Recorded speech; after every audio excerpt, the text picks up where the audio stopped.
Hi, it's Sylvester, and this is a life update video. I'm trying to post less on my main channel because I know that I make a lot of videos and it can be very annoying if you're subscribed to me, and a lot of the videos I make aren't that great. So I have a second channel if you want to subscribe to that. I'll put a link to it in the description. I've been making a lot of videos over there, and I promised that I promised myself that I would try harder on videos that I post to my main channel. And I've sort of kept that promise, but this video is, I'm not trying that hard. I'm not going to edit it. I'm not going to make a custom thumbnail. I don't really have a script or even that much of an idea of what I'm going to say in this video. So again, this is kind of more what you would usually see on my second channel, but I wanted to post it over here, first of all, to let people know about my second channel in case they want to go over there and see what's going on, and also just because I feel like I still should periodically do some life updates on my main channel because some people do, for whatever reason, enjoy hearing me talk about my life, and that is kind of what my channel has been from day one, because I don't really have any skills or talents. I don't really have a lot to offer. I'm not really an expert in anything other than myself. So when it comes to making YouTube videos, that's usually what my content is about, is just myself and my life and what it's like to be me. So again, that's what this is. It's a life update. I guess I should probably actually start talking about what the life update is. Honestly, it's nothing huge. Nothing huge has happened in my life, and like most life updates, not that much goes on in my life, honestly. So don't expect a ton. Don't expect some kind of crazy opportunity landing at my doorstep when I make these videos. I'm just pretty much just filling you in on where I am in terms of my mental health journey. And, well, I feel like I've taken many steps back. I was doing fairly well for a while there, but it is a bad time of year for me. If you don't know, I have pretty severe PTSD. Among other mental illnesses, but right now I'm focusing on the PTSD because that's kind of what's really upsetting me right now. I was kidnapped when I was a teenager and held against my will for over 3 months, and during that time I was abused and tortured and raped, and it was a really shitty thing, and that's an understatement. It was horrific. I lost everything. I had a bright future ahead of me, but then that happened, and I just crumbled. I lost everything, and I've been suffering with really severe PTSD ever since. But then in 2019, I started hearing voices and suffering with psychosis and really severe delusions, and it was really terrifying. And for over 4 years, I was hearing voices and suffering with psychosis, and so that also traumatized me a lot. The voices in my head tortured me for like 4 years straight. It was pretty awful. So I'm also quite traumatized because of that. But the kidnapping happened in the spring. It took place over the spring and the summer. And so it's spring, and we're starting to have some spring weather, and so that's triggering my PTSD. And I'm experiencing it's pretty severe right now. Like, I don't know how to describe the way it feels, and I'm sure it feels different for everyone who has PTSD, but it's just like this overwhelming feeling of terribleness. I don't even know how to describe it. It's just like mentally, emotionally, I'm just like, I feel shitty. Just there's no other word for it. I just feel really, really shitty. And I would frankly do basically anything to stop feeling this way. But in my experience, there's really not much I can do other than wait for it to pass. And so that sucks. I've been trying to distract myself, trying to listen to music that I like, and trying to not focus on the flashbacks and the thoughts and the I've just been very angry because my PTSD can often cause me to get really angry. And so, I'm mad at the world, mad at the circumstances. I mean, it really does feel like every time I've ever had anything good, it's been taken away from me. Like I was in university, and when I was a teenager, I was a very smart person. I had a lot of potential. I was planning on becoming a surgeon. Then I got kidnapped and everything got taken away from me, and I was left with severe trauma, and I was unable to continue my schooling, and so my dream got ripped away from me. And then in 2019, my YouTube channel was about to take off. Like things were happening. YouTubers were talking to me. Like a famous YouTuber added me on Instagram. Like I was getting real close to achieving that dream of being a famous YouTuber, and then that got ripped away from me because of the psychosis. And it just feels like every time I've ever gotten close to anything good, it gets ripped away from me, and so I'm pissed off, and I'm pissed off about the fact that I feel the way that I do, and I'm pissed off about the memories that I can't do anything about, and I'm pissed off because I feel helpless and small and weak. And like I've been talking a lot about how I want to be a famous YouTuber, even though it's likely that the psychosis ruined that for me, and I'll never get close to being a YouTuber ever again.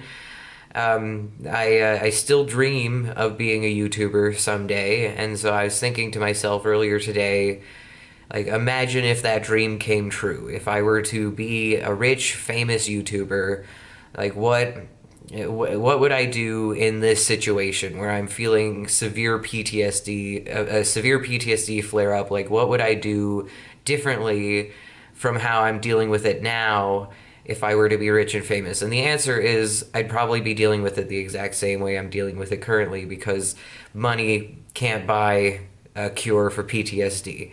And I mean, I'd probably be able to afford a better therapist, and that would probably help. But regardless, I would be less worried about money, so that would make me feel better. But I would still, probably be making this exact same video saying, like, man, I feel really shitty today and my PTSD is kicking my ass. And the only difference is that I'd have a massive audience to watch this video, and a lot of them would probably be like, grow up, you're a grown man, like, stop whining, blah, blah, blah. Our lives are hard too. You don't have it that hard. Like, like I'd probably just get like a ton of people, for lack of a better word, hating on me. And, and so, it wouldn't really, I mean, I'd probably also get a lot of very kind, compassionate comments, but you know how the human brain works.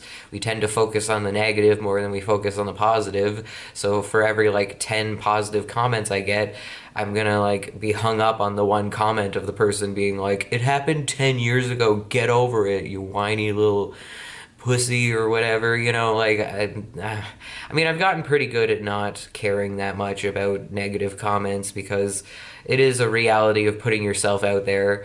And so yeah, if I was rich and famous, it was not going to solve a lot. It will solve some of my problems, but it's not going to solve all of my problems. It's not going to cure my mental health problems. And so, I'm aware of that. Like, I made a video on my second channel talking about this, how people say, like, you think that being a famous YouTuber is going to fix everything, and you're just going to be suddenly happy if you get what you want. And it's like, no, I don't think that. I know I'm still going to be mentally ill if I'm rich and famous. I know I'm still going to have problems, and I'm going to have a new set of problems that I've never dealt with before if I become rich and famous. Having money can be very stressful, and having a lot of fans and having a lot of viewers and having a lot of eyes on you and having a lot of attention can be very stressful. And like I'm sure I can't really imagine what it would be like, because I've never experienced it, but I know it's not as easy as people make it out to be. I know it's a very, very challenging thing to be famous, but I still want it really bad, and I'm still really pissed that the opportunity got ripped away from me because of my psychosis. And like it doesn't feel like it's my fault. I've said this before, but it wasn't my fault that I became psychotic. It's not my fault that I started hearing voices. I didn't choose it. I didn't want it. It's something that happened to me. And I was scared and I was delusional and I was just suffering with severe mental health problems and like I said and did some messed up stuff, but it still doesn't really feel like it's my fault because it's like I wasn't in my right mind at the time. I was being attacked by voices in my own head, and like you probably have no idea what that's like. You probably have no idea how traumatic that is. Like it was awful. And and so yeah, I'm pissed off because like I don't know where to go from here. I have no direction. I have nothing to look forward to. I'm too mentally fucked up to work, and like I want money and I want to be a famous YouTuber so bad that it hurts. And there's literally nothing I could do to make that happen, I guess, other than make better content, but apparently I'm incapable of that. I just want to succeed. I want to not feel like I'm a loser. I want to not be so angry about having all of my dreams taken away from me. You know, for once, I want to just get what I want. For once, I want to just succeed and not have some trauma prevent me from doing so. And that doesn't feel like it's too much to ask. I just I want to not feel this way. And again, I know fame and fortune, being a rich YouTuber isn't going to fix my PTSD. And you know, usually, you know, back in the day when I felt like this, I would smoke some weed and it would make me feel better. But I can't smoke weed anymore because I'm on medication that makes it very, very unpleasant to get high. I don't know which of my medications does it, but like ever since I started on medication, I would smoke weed and it would just not make me feel good. It would not make me feel good at all. It would give me panic attacks. It would make me just very it make me feel mentally and emotionally unwell. And so can't smoke weed anymore. So that feels like another thing that got taken away from me. You know, this thing that used to help me, that used to make me feel good, used to help me cope with my PTSD is now gone.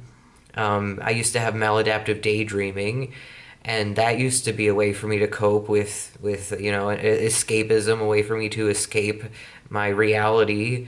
But I lost my ability to daydream. Like I just can't do it anymore. I don't know what happened. It just kind of went away. I mean, it didn't go away overnight. It kind of like slowly over time I started losing my ability to daydream, and then like it just kind of I just can't do it anymore. I'll try to get lost in a daydream, to try to write a silly little fan fiction in my head, and it's just like it doesn't make me feel good the way it used to. It just doesn't make me happy. So again, that's another thing that used to help me cope, and another thing that I used to like and enjoy that feels like it got taken away from me. And so it's like everything I love gets taken away from me. And I lost my cat last year, and you know, I do recognize that I am privileged. I recognize that I have it better than a lot of other people. You know, I have food and shelter and a family who loves me, and I feel like I can't even talk about how grateful I am for those things, because knowing my life, they'll get taken away from me if I spend too much time appreciating them and liking them. You know, like I'm terrified of losing the things that I have, because like I really don't have much. But again, I am in a better place than I was this time last year. And so even though it feels like I've taken a huge step back in terms of my mental health, I know I am in a better place than I was this time last year. I'm on better medication. I have a stronger relationship with my mom and my family. I have more subscribers, which is great. I, you know, like things have gotten better. They have, and I do need to appreciate that. And but it doesn't stop the PTSD from sucking. It doesn't stop the way I'm feeling right now. Like, and like my medication makes it hard for me to cry, but I have been crying yesterday and today. I've been crying quite a bit because I just feel so immensely shitty. And I don't know how to describe the feeling to you if you've never experienced a PTSD flare up. It is just one of the worst feelings in the world. It is pretty awful. and I'm really tired because it takes a lot of energy to have an emotional breakdown. It takes a lot of energy when your brain is doing a PTSD flare up on you. You know, like I all this energy is being used for like my to for emotional needs, I guess. Like I don't know, but like I'm very fatigued, very tired. So I went to the store, tried to buy some caffeine, accidentally bought decaf coffee. So there's $6 that I've wasted on coffee that I'm probably not gonna drink because like I mean I do like the taste of coffee, but like the main reason why I drink it is because I want energy. And so now I'm debating whether or not I should go back to the store and spend my last $6 on actual caffeinated coffee. It's just like I know that's such a stupid thing to get hung up on is like, oh, I accidentally bought the wrong kind of coffee. Like for most people that wouldn't be a big deal, but I'm in poverty and like every cent matters, every dollar counts, and so like it really is like a huge bummer for me. And it's like I was just already having a bad day, and so like that just like pushed me over the edge, and it's just like I'm just so not doing okay, and I don't really know how to make it better. I mean, I'm trying to use my coping skills. I am trying, but gosh, it's hard as hell, and I just want to sleep. I just want to sleep. So, yeah, that's how I'm doing. Thank you so much for watching. Have a great day. Stay frosty. Bye.